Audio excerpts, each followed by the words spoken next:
Industrial supplies group Invicta reported an 81% drop in headline earnings from continuing operations to 90 cents a share. Joining us now is Arnold Goldstone, who is the CEO of Invicta, for more on the numbers. Arnold, good to have you in the studio. I always wanted to say that. I always wanted to say that. So do I, Arnold. Good to have you in the studio. Thank you.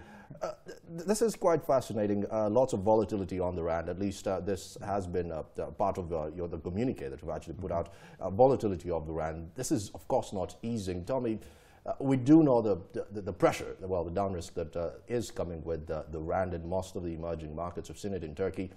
Bracing yourself for this in the near term. Tell me, how are you going to counter this? Okay, so a weakening rand is actually good for us, provided it's a gradual weakening. What we saw in the past 12 months is a wild volatility, and starting the year in April last year for us at about 13 to the rand, going up to 16 to, I'm talking about the US dollar, 16, dropping down to close to 11, back up to 13, and who knows where it's going to end. That's what wreaks havoc for us. A gradually weakening rand is good for us because A, our customers, who are largely export orientated, are able then to price their goods a little bit better because the rand is weaker. And it enables them to buy from us a little bit more relaxedly than they would if the rand was stronger. So it generally suits us. The volatility is what kills us. And I think that the rand is probably headed for slight weakening, just on my little bit of simple common sense. But it doesn't scare us as long as it's not volatile. Let's talk about the major drivers then for the results that we saw this period. Apart from that tax provision of about 400 million, what were some of those other drivers? Okay, so our group is exposed to industrial and mining and agricultural activity and construction in South Africa.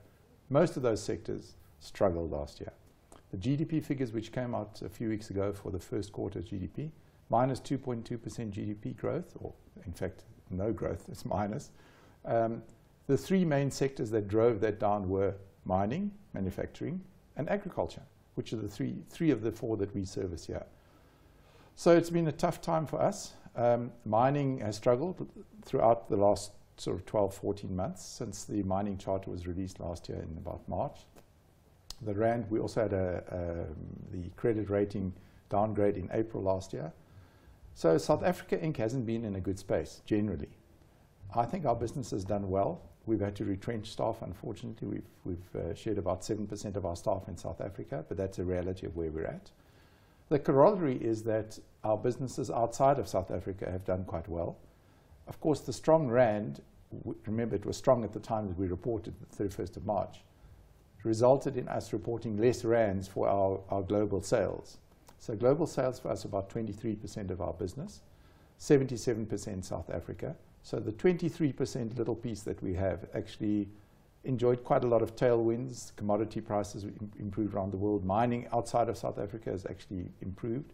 So we've had a bit of a mixed bag, but the preponderance towards South Africa has certainly weighed in on our results.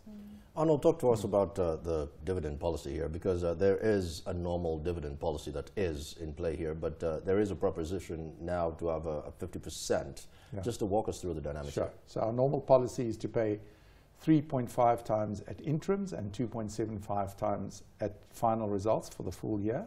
So it's a slightly more conservative payout at half year.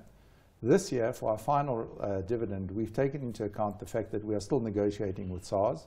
We don't know what the outcome is with that. There might be some cash implication there. So we've taken a slightly conservative approach. We said, look, let's just keep a little bit in the tank there, so that we've got a little bit of something to offer the very hungry tax man. So that's as simple as that. We'll resume our normal dividend policies as soon as possible. You also disposed of a company, well, a part of the business in the last period, and you are looking to get rid of the plastics business as well. It said in your statement. The revenue that you anticipate will come from that, where will you be directing that investment? Okay, it's relatively small. So our building supplies group is what you're referring to. We sold that last year. That's in our numbers already. The plastics business is a really small business. It's actually performing quite well. So, you know, if it turns out that we don't find a buyer, well, so be it. The market is very tough at the moment. The plastics businesses in South Africa are generally closing, and that's kind of opened up the market for the remaining players, those who are left standing. So it won't be material to our group. It will bring in 40 or 50 million rand, so it's not material to our group.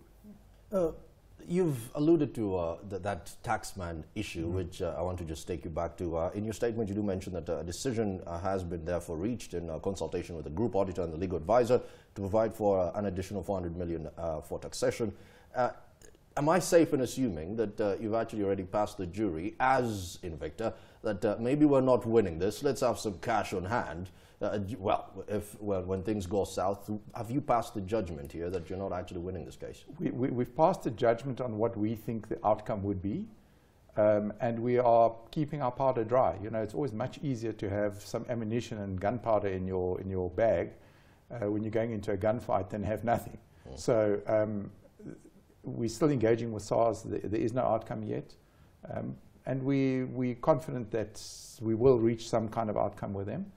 In the meantime, we're just doing the prudent thing. Our group has always been an extremely prudent business. We run on conservative business measures. We create provisions. We are cash focused. We're just a simple, actually quite a simple business that watches the rands and cents, and it's just being pragmatic and prudent.